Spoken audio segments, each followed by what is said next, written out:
mortgage. He's got a house. Oh no! He's got a house. There goes the little boy inside. Goodbye, little boy. Goodbye, little boy. Goodbye, little boy. Goodbye, little boy. Goodbye, little boy. I'm trapped.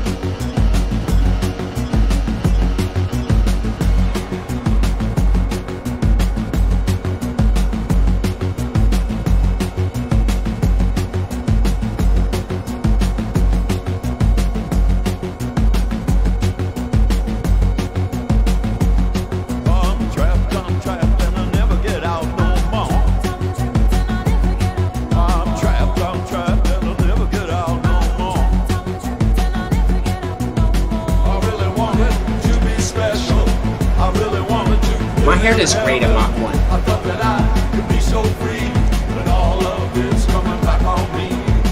I'm trapped and I'll never get out no more. I'm trapped and I'll never get out no more. I'm trapped. Bring on the screaming babies. I'm trapped. Bring on the dangerous. No drug, no drink's gonna help me no more. No drug, no drug. Water's for everybody. Gonna help me no more. I'm trapped in a land, trapped in a land, trapped in a land, and trapped in a band. I'm trapped. Let's hear it for Johnny. Johnny.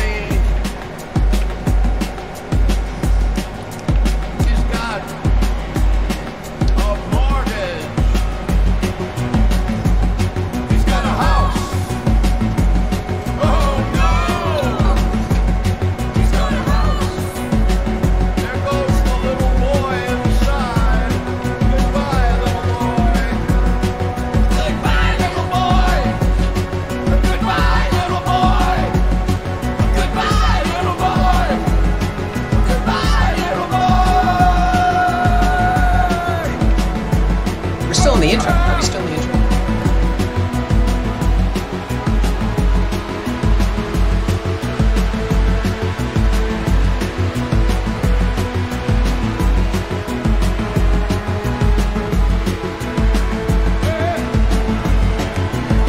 $3,500 miles an hour.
show, everybody. Welcome to Second Wave. Your Saturday, 1 to 2 o'clock. Every day. Let's get into it. Get into it. My hair's just getting started. It's just getting started.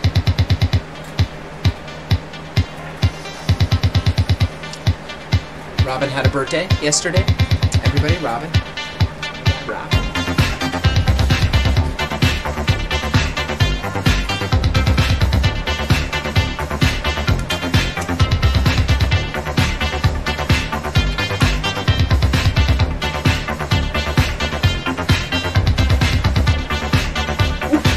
This is for the doggies over Max's. Woof, woof, woof, woof, woof, woof.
pile it up.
Welcome to the show, everybody. Welcome to the show. Let's take that down. Second wave, your Saturday. Huh? Night? Hamburg? Hello, Hamburg. Guadalajara. Venice Beach. Get out of here. So what's everybody doing? You know, we ran out of songs about 5 minutes ago. So we're going to need some songs, but put in your favorite songs. We're going to play them. We're here every day, 1 to 2 o'clock. Live. Breaking all the rules. Breaking all those rules. Here's another great one for you. Mr. Mister. Mr. Mister.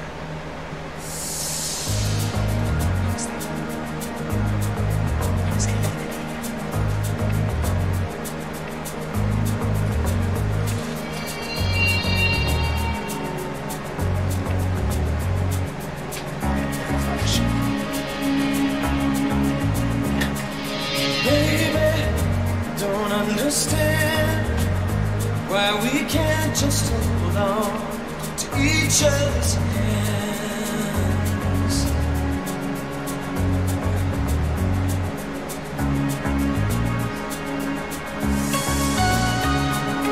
This time might be the last I feel, unless I make it all too clear. I need you so.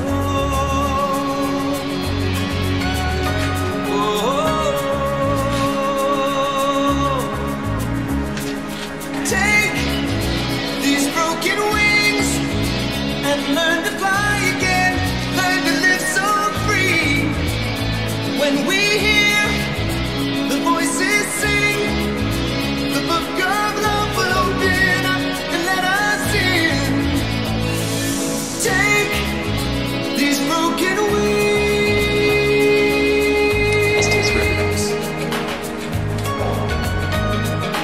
Baby, think tonight we can take what was wrong, make it right.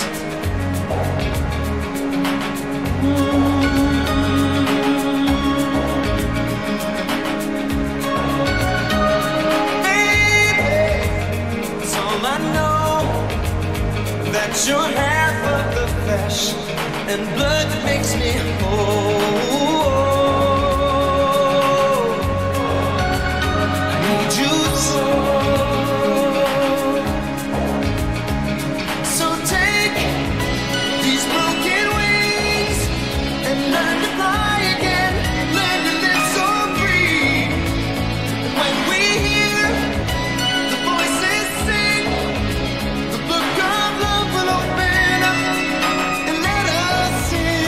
Yeah.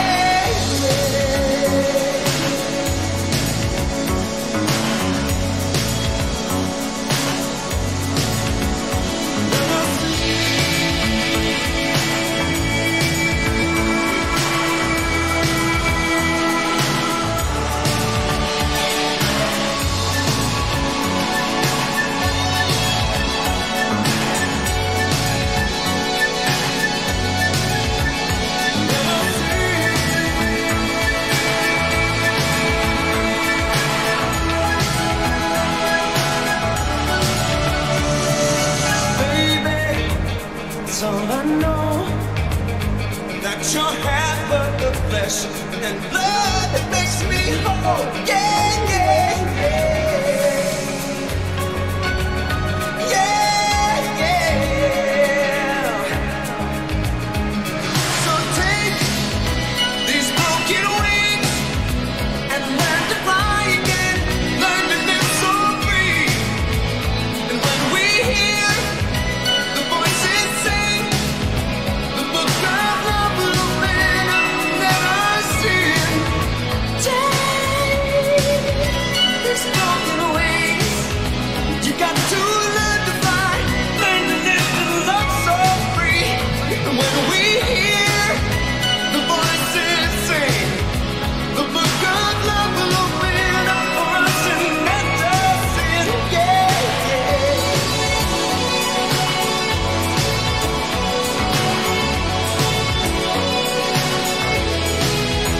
yeah.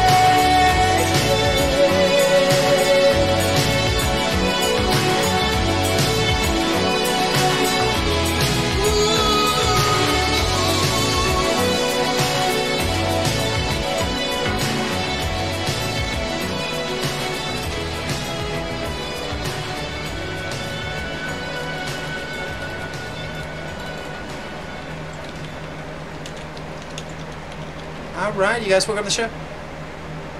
Loving you. Queremos ayudar al país a salir adelante.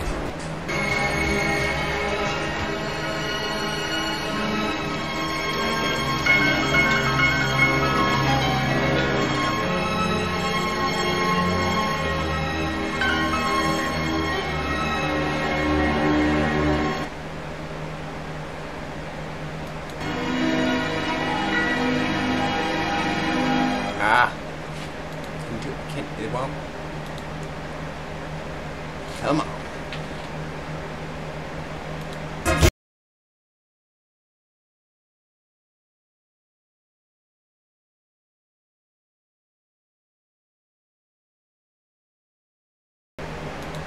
It's impossible to get dirty now.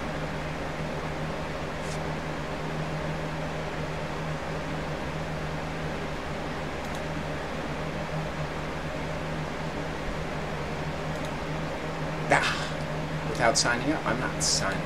I'm not going to do it. All right, you guys, welcome to the show. Welcome to Second Wave. Where it just gets hotter as the day goes on. Do we got what is Max there? Max. Oh wait, we were going to watch the house thing, weren't we? Didn't even do the thing. Welcome. All right, let's watch those guys. Bring up the display capture. Damn it. That my Republican colleagues now claim never happened. But I stand by those who know better than anyone, our country's postal workers. They talked about how cuts to overtime are forcing mail carriers to abandon their routes halfway through, and how deliberate reductions to operating capacity mean that they cannot meet their community's needs. My constituents also know better. Every day I've heard from seniors whose medications have been delayed, small businesses unable to get orders to customers, and workers waiting to receive a check. Pharmacies in my district have even needed to tell customers to pick their medicine up in person instead of relying on the mail. No one should have to risk exposure to COVID-19 just to pick up a prescription, No. Especially not so the president can suppress votes in November. Vote to save the post office. Time has expired. The gentleman from Kentucky is recognized. Reserve. Gentlewoman from New York is recognized.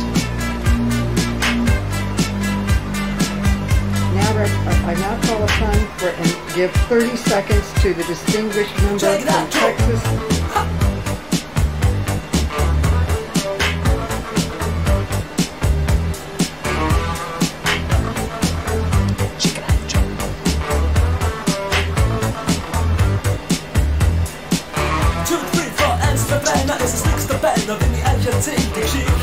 Nichtsdestotrotz, ich bin es schon gewohnt, TV-Funk, da läuft es nicht. Tja, sie war jung, das Herz so rein und weiß und jede Nacht hat ihren Preis. Sie sagt, to the sweet, you can rap to the heat, ich verstehe, sie ist heiß. Sie sagt, babe, you know, I miss my funky friends, mein Jack und Joe und Jill. Mein Fachverständnis, ja, das reicht zur Not, ich überreiß, was sie jetzt will. Ich überleg,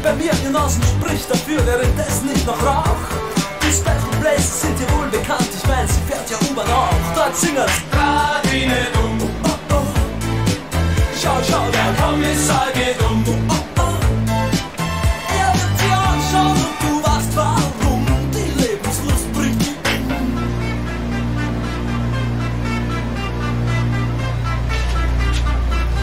Alles klar, Herr Kommissar.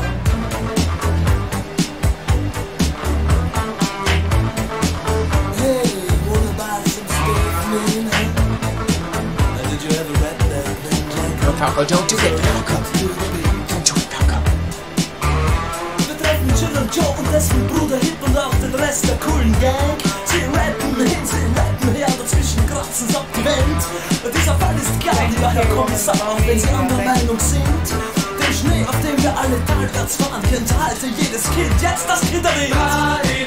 Oh, oh, oh. Postal workers and letter carriers are essential Sorry, I in think keeping our country on track during this pandemic. somebody be warning here. And more of us than ever are relying on the U.S. Postal Service to safely deliver medication and mail in a timely manner. But now, this hand-picked Postmaster General is engineering an unconstitutional assault against the Postal Service from the inside out.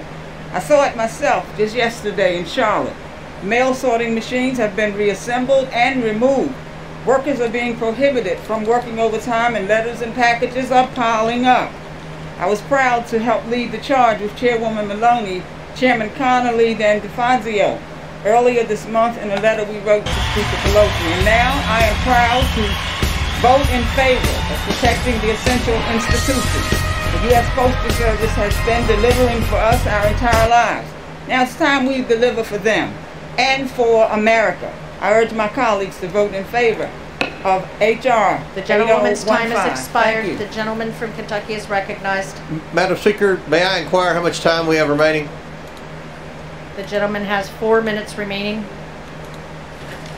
The gentlewoman from New York has 5.5 minutes remaining.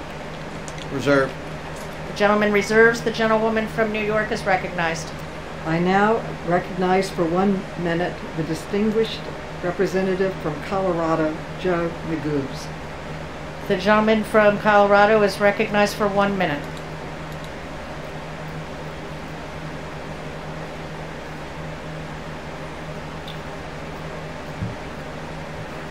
Thank you, Madam Speaker, and thank you to Chairwoman Maloney for her leadership. I'm proud to speak in strong support of the Delivering for America Act. You know, I've been here on the floor listening to this debate. I've heard several of my Republican colleagues describe this as a manufactured crisis. Tell that to my constituents. Tell that to Kelsey, a small business owner in Loveland, Colorado, who is worried about her ability to get packages delivered on time to her customers because of delays at the Postal Service. Manufactured crisis? Tell that to Marcia, my constituent in Boulder, who depends on mail order prescriptions, which this month took nearly 2 weeks to arrive. This is not a manufactured crisis. There is a real crisis at the Postal Service under this Postmaster General, and we here in the House strive to fix it. That's why I'm a strong supporter of the bill that is before the House today, ultimately to ensure that the current standards of the Postal Service are protected and provide $25 billion in emergency funding. Let us get this done for the American people. And with that, I yield back. Gentleman yields back. The gentleman from Kentucky is recognized. Reserve. The gentleman reserves. The gentlewoman from New York is recognized. I now recognize for 1 minute the distinguished member from Texas, Al Green. The gentleman from Texas is recognized for 1 minute.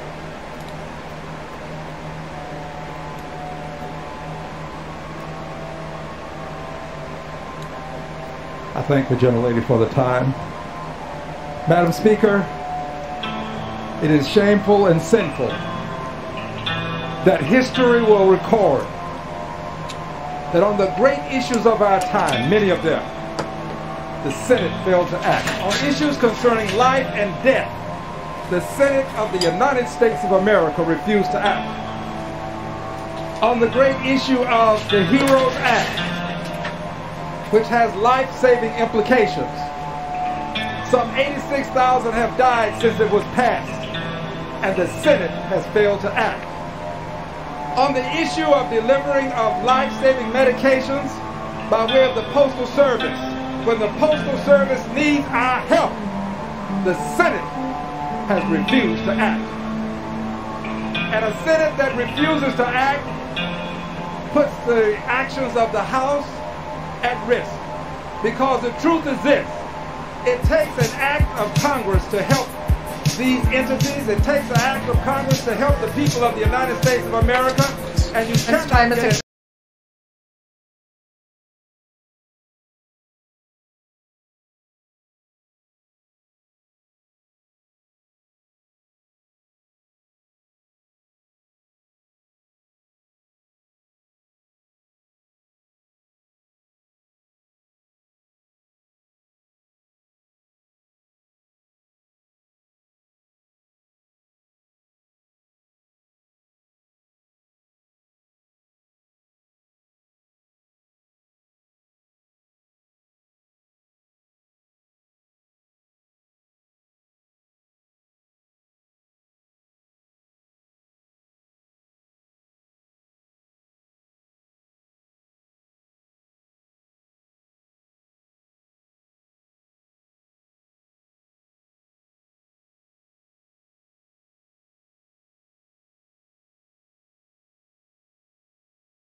And they're angry because they are not receiving their medications on time. Delays are hurting our small businesses.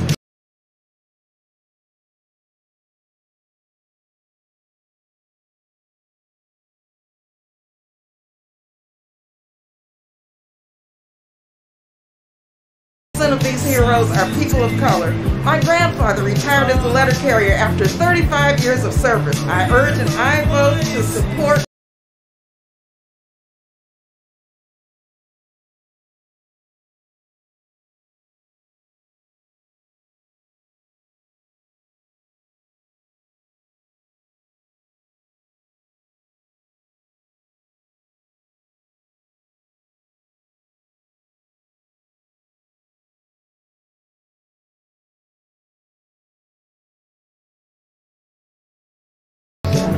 I'm prepared to close except for the distinguished leader of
Welcome to the show, everybody.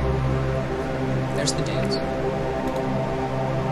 they going to vote now? Hey, there's Nancy. California is recognized.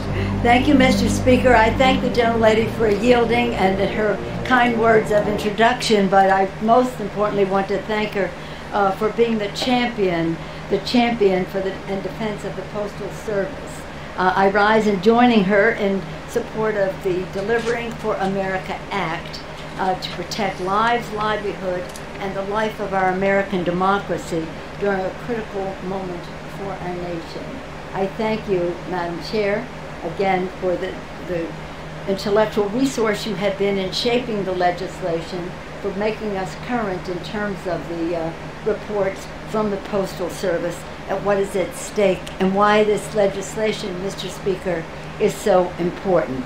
I salute House Democrats for their enthusiasm, energy, and insistence on delivering for America. Since day one of the postal crisis, they have conveyed the concerns of their communities to the Congress, holding events, accelerating a drumbeat, and shining light on this crisis. This Postal Service, I'm going to say three things, talk about three things, Mr. Speaker and Madam Chair and Ranking Member. This is about the provenance of the postal service system and how important it has been to America. Also, what the challenges are in delaying service, and why this legislation is so necessary. First, let me say that in the Constitution of the United States, it says that Congress shall have the power to establish post offices and post roads, Article 1, Section 8. So the post office is there in the Constitution, but even before that, it has been a pillar of American democracy. It is an all-American institution which enjoys the overwhelming support of the American people for a reason. Again, enshrined in the Constitution, an inseparable part of our national story, helping transition America from colonies to country. In the early 1770s, our founders relied on the precursor of the Postal Service, the Committees of Correspondence, to educate people about the abuses of the British and to build support for independence. Even before the Declaration of Independence was signed, the Continental Congress had established the Postal Service as one of the first and most important offices that would be a part of the new government. Two of our U.S. presidents, Abraham Lincoln and Harry Truman, would proudly hold the title of postmaster. One of our founders, Benjamin Franklin, was the Postmaster General. Actually, he established the Postal Service. So this goes to the heart of our country and the connection that the Postal Service throughout our history from the very start has been in tying our country together. In the early 19th century, when visiting America to write his great book, Democracy in America, Alexis de Tocqueville praised the Postal Service as being the great link between minds, and writing that not in the most enlightened rural districts of France is there an intellectual movement either so rapid or on a scale as this, as the Postal Service. So it has been excellent from the start, part of the unity of America. As we all know, the postal model states neither rain, nor snow, nor rain, nor heat, nor gloom of night stays these couriers from their swift completion of their appointed rounds. Swift completion of their appointed rounds. As members of Congress, we have a responsibility to ensure that those courageous couriers are not strayed from their constitutional duty to serve the American people. We salute the I join you, Madam Chair, in saluting the patriotic men and women who risk their health and safety to serve the American people every day. Our postal workers, our letter carriers, and all who bring us together. There is a second postal motto inscribed above the original Washington, D.C. post office. It says, and this is really so clearly what the Postal Service has been about. Messenger of sympathy and love, servant of parted friends, consoler of the lonely, bond of the scattered family, enlarger of the common life, carrier of news and knowledge, instrument of trade and industry, promoter of mutual acquaintance, of peace and of goodwill among men and nations. Our Postal Service are the beautiful thread that connects our country, delivering sympathy and love, news and knowledge, peace and goodwill. And as a grandmother, I will say, we have seen our children and grandchildren write their letters to Santa. We've seen messages come from the Tooth Fairy.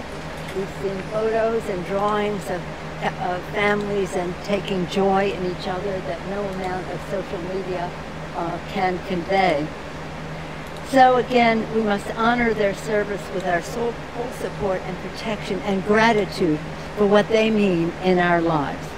Today, the Postal Service, and this is why this is so important that we have this legislation, the Postal Service provides critical services for Americans in every corner of the country, from our workers delivering paychecks and tax returns, for our seniors ensuring Social Security benefits, for small businesses providing shipping and essential services, for millions of Americans, particularly rural Americans, delivering 1.2 billion prescriptions, including most of the medications delivered by the VA. In 2019, 1.2 billion prescriptions were delivered by the Postal Service. And that was before the coronavirus hit. And for voters, delivering absentee ballots and election mail, which is essential, especially during the coronavirus epidemic. No one should be forced to choose between his or her health and the right to vote. Across the nation, though, the Postmaster General is pushing sweeping new operational changes that degrade service, delay the mail, and threaten to disenfranchise voters, particularly in communities of color. Now the Postmaster says he will postpone any further changes until after the election. That's what he says. But this is about more than the election. This legislation is written in a timely fashion to be about the coronavirus, and these changes to be there beyond until the end of January or the end of the raging epidemic, whichever is later. It is in that regard that I rise as Speaker to support the legislation. But as a representative of my district, where I'm not called Madam Speaker, I'm called Nancy, this is what they have told me. Nancy, Michael has said, he's a veteran with epilepsy. He reports that prescriptions sent by the VA through the mail are taking twice as long to arrive. Walker says he is a senior with debilitating health conditions, is now struggling to send and receive his mail after his closest mailbox was suddenly removed. Claire, an 83-year-old with serious chronic illness who does not have a car and is afraid to use public transport during the pandemic, is in a panic because I'm utterly dependent on USPS for my medication and other vital deliveries, and of course, my ballot. Another San Francisco, Charlotte, warns that the Postal Service is vital to our country, not only when it comes to mail and voting, but also for fundamental needs of Americans. And Mark, another constituent, puts it, not only does what Trump is doing put the integrity of the November elections at risk, people are suffering every day and they're not receiving their critical medications. That's what I'm hearing from my constituents. And they're told to go to the post office. Well, they really can't. In some cases, it endangers them. They go to the drugstore instead of getting it through the mail. Go to the drugstore. So again, this is immediate in their lives. We are their representatives. That is our job title and our job description. And representing my constituents, I want to convey some samples of concern that we have heard. Earlier this week, in response to the activism of the American people, people have risen up. I've never seen anything quite like it. And House Democrats, the Postmaster General, announced changes were wholly insufficient and do not reverse damages already reached. He said to me, frankly, and I have to give him credit for his honesty. He said, I have no intention of replacing the sorting machines that were removed from the postal service offices. I have no intention of replacing the blue mailboxes that have been ripped from our neighborhoods. And he had no plans for ensuring adequate overtime, which is critical in the timely delivery of the mail. He said he had no intention of treating ballots as first-class mail. Now, yesterday he said something different, but that's what he told me a couple of days ago, and I said to him, we will have the provision in the bill that requires you treat ballots as first-class mail. He said, well, if it's in the bill, then I will have to do it. Hence his change of attitude. He has not adequately addressed America's concerns about the slowdown and the delivery of medicine to veterans. I just didn't even seem to know about it. Really? Today, Chairwoman Maloney released new internal post office documents that expose the severity of the service declines and delivery delays caused by the Postmaster General's drastic changes. These documents make clear that the Postmaster General has deliberately misled Congress and the American people about the extent of the damage, brushing them off as a dip in service and unintended consequences.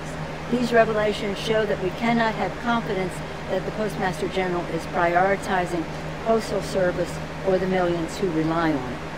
Now, the House is moving forward with a hopefully bipartisan vote, and I think it will be, on Delivering for America Act, which will reverse the Trump damage and provide $25 billion to the United States Postal Service. Sadly, the administration has already threatened to veto this legislation, which contains the same amount of funding, the $25 billion that was recommended by the United States Postal Service Board of Governors. They are bipartisan. They are 100% appointed by Donald Trump, and they unanimously recommended the $25 billion that is contained in this bill. So for the sake of every senior who's delayed in getting his or her Social Security check, every veteran who is delayed in getting his or her medication, every working family who's delayed in getting their paycheck, and every voter now facing the prospect of choosing between their vote and their health, we need to pass this bill. With that, I urge a strong bipartisan vote for H.R. 8015, the Delivery for America Act. Let's pass this under the leadership of distinguished Chairwoman Maloney for the people. I yield back. The gentlewoman yields. All time for debate has expired. Pursuant to House Resolution 1092, the previous question is ordered on the bill as amended. The question is on engrossment and third reading of the bill. All right, it's up to a vote now, babies. Let's watch the vote. Let's watch the vote.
out your television.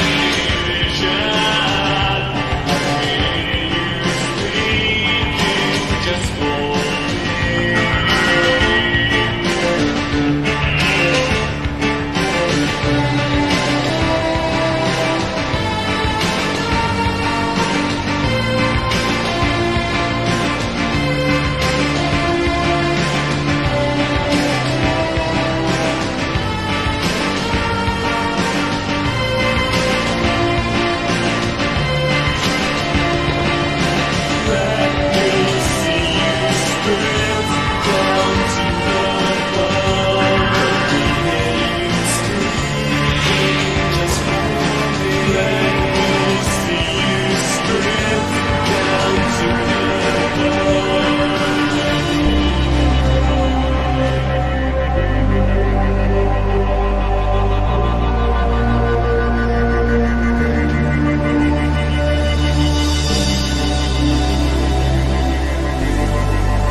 Yeah, we're about halfway through that song.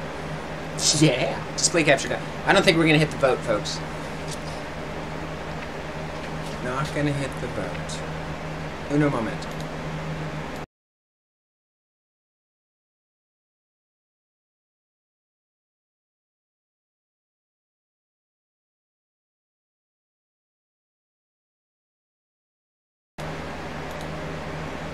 Alright, we're back.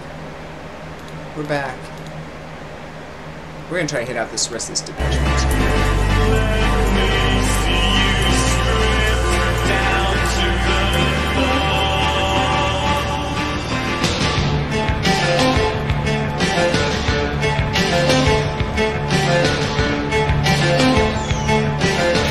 Alright, see you later, UFO guy.